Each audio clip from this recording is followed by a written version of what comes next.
Oussama Al-Azami. Le docteur Oussama enseigne au Royaume-Uni. Il est spécialiste en études islamiques et il est donc très concerné par le Brexit en ce moment, le Brexit évoqué par le docteur Dalla Costa. Il a enseigné les études islamiques à l'université d'Oxford, il a eu un PhD à l'université de Princeton. Il est également, dans le cadre de ses études académiques,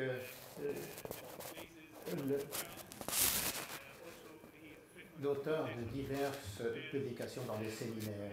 Il s'occupe également d'affaires publiques, dans le monde islamique. Le docteur Al-Azami, à l'heure actuelle, travaille sur un projet d'exploration de l'engagement politique des oulémas dans la post-démocratie, dans le cadre de l'autocratie après les révolutions arabes. Il va nous parler de l'éthique globale à une époque d'inégalité globale. Merci. Bonjour. Merci au Centre de recherche de m'avoir invité. Je suis un peu enroué et ma voix n'est peut-être pas très claire. Lorsque vous avez mentionné le Brexit, j'allais vous dire surtout ne le mentionnez pas, ne posez pas de questions là-dessus. Mais en fait, je pense que la question du néolibéralisme et du Brexit sont deux questions très liées et on ne saurait échapper au lien entre les deux. Alors je vais commencer par réfléchir à l'inégalité néolibérale. Je vais essayer de ne pas lire mon document. J'ai trois économistes que vous voyez sur votre écran. Vous pouvez commencer. Thomas Piketty et Stiglitz. Ces personnes représentent un volet très important du débat sur l'inégalité globale. Chacun de ces universitaires a acquis une grande notoriété dans le domaine public. Ils ont écrit des choses qui sont largement connues et certains d'entre eux ont participé aux travaux d'institutions politiques. John Stiglitz, par exemple, à la Banque mondiale, il a été président du comité des conseillers du président des États-Unis. Mais ce sont également des gens qui se prononcent le plus en fait de l'idée qu'il faut faire face à l'inégalité croissante que l'on constate depuis le début des années 90. L'inégalité que l'on avait pendant la dépression, dans les années 20 du siècle dernier, ou même davantage. Nous avons des niveaux d'inégalité aujourd'hui qui sont inédits. Et par conséquent, nous avons des niveaux de richesse qui sont énormes, des différences qui sont énormes entre les niveaux de richesse. La raison pour laquelle je mentionne ces trois personnes, c'est qu'elles sont des universitaires bien connus et des universitaires qui ont fait des choses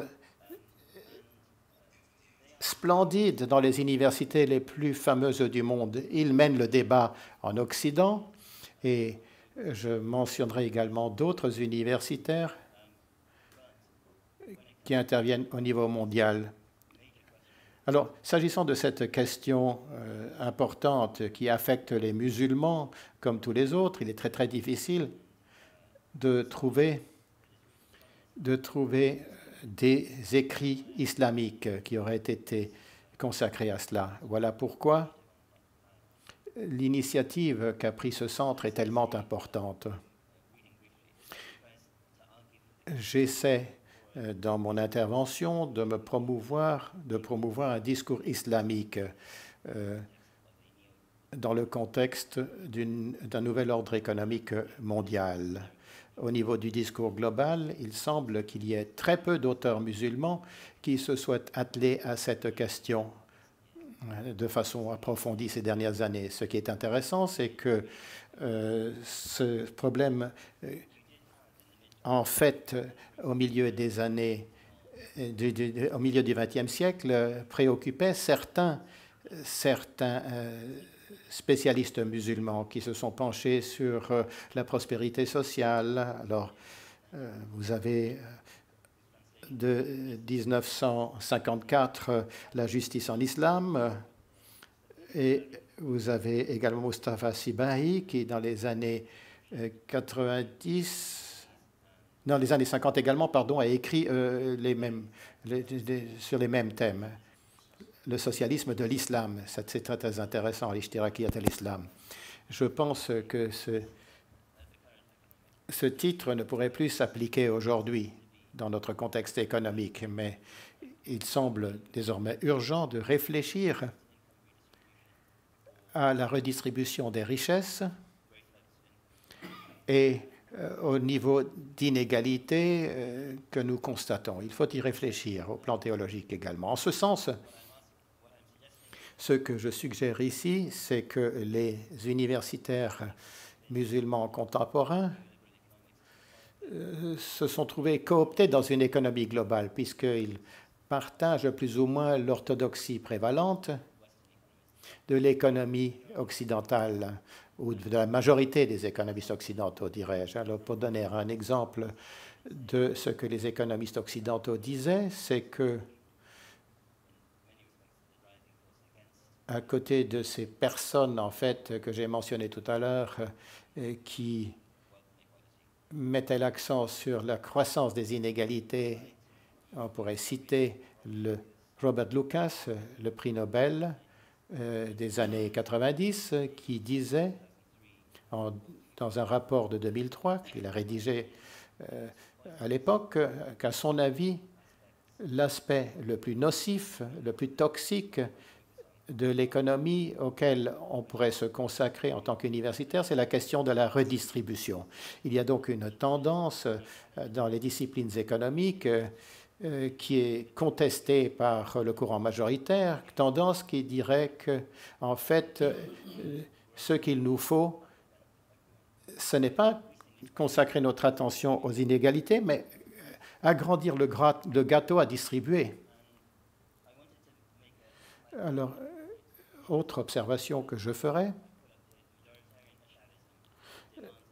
l'acharisme exige une éthique fondée sur les Écritures. Le courant acharite, dans l'école sunnite, était une école dominante et représente sans doute encore aujourd'hui la tradition dominante que l'on enseigne dans la plupart des séminaires dans le monde. L'acharisme considère que l'éthique découle des Écritures, que le bien et le mal, les êtres humains ne peuvent pas en juger, puisque la vision humaine est tellement relative qu'il faut une guidance divine pour donner priorité à certaines choses qui seraient acceptables par rapport à d'autres qui ne le seraient pas. C'est un débat philosophique dans lequel je ne m'engagerai pas. Je ne partage pas la vision absolutiste des acharites. Mais comme c'est la perspective majoritaire de la théologie islamique, on pourrait s'attendre à ce que les préoccupations éthiques se fondent sur les Écritures. Cette question de l'inégalité est une préoccupation éthique fondamentale dans tout le monde économique d'aujourd'hui. Mais les universitaires de la tradition islamique devraient, en se fondant sur leurs propres normes, s'occuper de ces questions. Ils ne le font pas pour l'instant. Alors, il n'est pas tout à fait exact qu'ils ne le font pas. Nous avons ici quelques exemples d'universitaires, entre guillemets, musulmans. Ces deux exemples proviennent de shows télévisés, comme vous le voyez à gauche. Vous avez, ce sont tous les deux des Saoudiens, et l'une de ces deux personnes est en prison pour l'instant. Alors, je voudrais noter que ces deux universitaires parlent d'inégalité économique en se fondant sur des perspectives différentes. Et je pense que l'on peut deviner qui promeut la redistribution et qui se prononce contre sous le régime saoudien actuel, malheureusement. La personne à gauche est en prison. Alors, cette personne, dans cette petite intervention, il n'est pas spécialiste de redistribution des richesses, c'est un spécialiste de hadith et de jurisprudence, de fiqh, de droit musulman. Cette personne a été invitée par la CNBC arabe. Il devait parler de la justice de redistribution, Adalat al-Tawzi'a, et donc ce que l'on appelle la justice redistributive. Il disait que le principe fondamental de l'islam, c'est que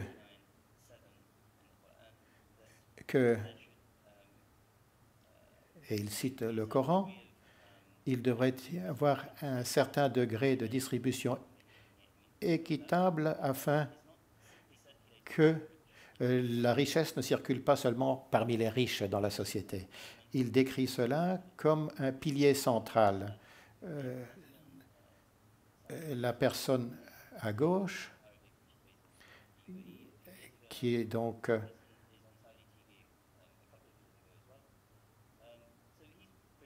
la personne donc présentait un show qui se prononçait en faveur d'une compréhension religieuse de l'économie.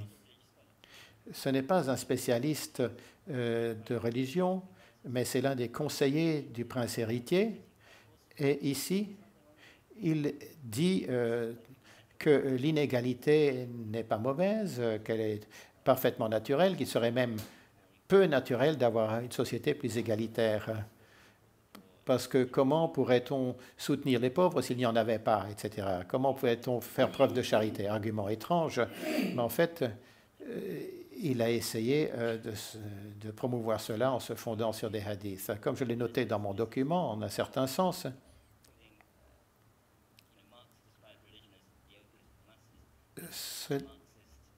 c'est une sorte de justification de la position marxiste.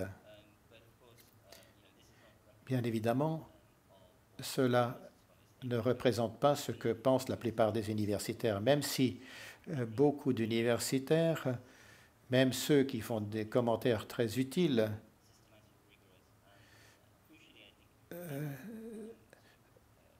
et concèdent que leur argumentation n'est pas absolument rigoureuse et que cela n'a pas fait l'objet de recherches fondées, etc., et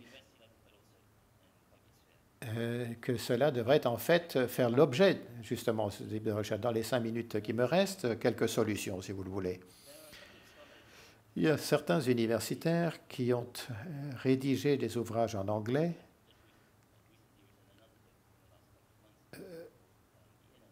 Alors, les deux auteurs mentionnés ici ont écrit un autre ouvrage intitulé The Inner Level, le niveau intérieur, et ils ont écrit cet ouvrage-ci que vous voyez là, The Spirit Level. Et ils y disent tout simplement que, en fait, que l'inégalité rend malheureux, et c'est documenté au plan scientifique, et leurs conclusions peuvent aller au-delà de la simple économie.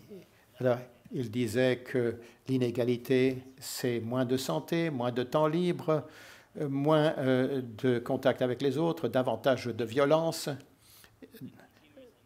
et que le consumérisme qui est promu par notre économie entraîne l'isolement, l'aliénation sociale, la dépression, l'anxiété, etc. Tout cela découle de l'inégalité. Et c'est en fait une illustration du fait que la richesse, comme le disait le hadith, ne doit pas, ou comme le dit le Coran, ne doit pas simplement circuler entre les riches. Alors, s'agissant du consumérisme, le fait qu'il y ait des super riches et qu'il y ait cette culture de la richesse, eh bien, cela pousse les autres à essayer de suivre, à essayer de s'adapter. Et il y a des études fascinantes là-dessus.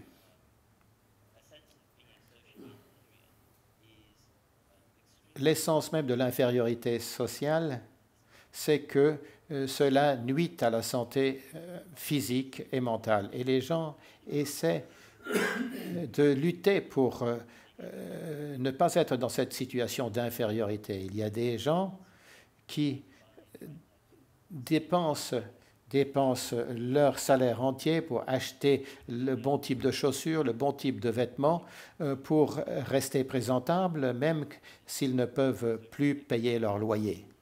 Et cela pour ne pas montrer leur faiblesse sociale. Une autre observation qui va au-delà des pays développés et qui place les choses dans une optique plus globale. Un anthropologiste de la London School of Economics a déclaré que ce ne sont pas les pays sous-développés qui reçoivent de l'aide des pays développés. C'est le contraire, puisque chaque dollar d'aide est l'équivalent de 25 dollars tirés des pays en voie de développement et que perçoivent les pays riches. Il faut y réfléchir. Les Nations Unies notent que la distribution des revenus ou bien la différence de revenus entre pays riches et pays pauvres est passée d'un ratio de 3 à 1 à 35 à 1 à 72 contre 1 en 1992. Les différences énormes de revenus et de distribution entre riches et pauvres, ces différences énormes ont été exacerbées alors que nous donnions de l'aide aux pays en voie de développement. Et en fait, il faut évidemment tenir compte de l'époque du colonialisme en cela. Ensuite, quelques méthodes encore. Quelles sont les solutions? Tous les universitaires envisagent un certain nombre de solutions que l'on pourrait proposer. Beaucoup de ces solutions requerraient des mouvements sociaux sous un engagement politique et il faudrait utiliser des leviers politiques. Il y a un certain nombre de modèles et je vais terminer là-dessus parce que j'ai dépassé mon temps de parole, je crois. Vous avez le modèle nordique, le modèle scandinave, taxation, fiscalité élevée. Il ne met pas l'accent sur les niveaux de revenus, mais on impose les niveaux les plus élevés de salaire. Il y a le modèle japonais qui a le même impact au niveau de la santé, du bien-être, etc. Il n'y a pas de redistribution par voie de la fiscalité. Au Japon, les niveaux de revenus au départ sont relativement semblables. Alors je terminerai sur cette réflexion.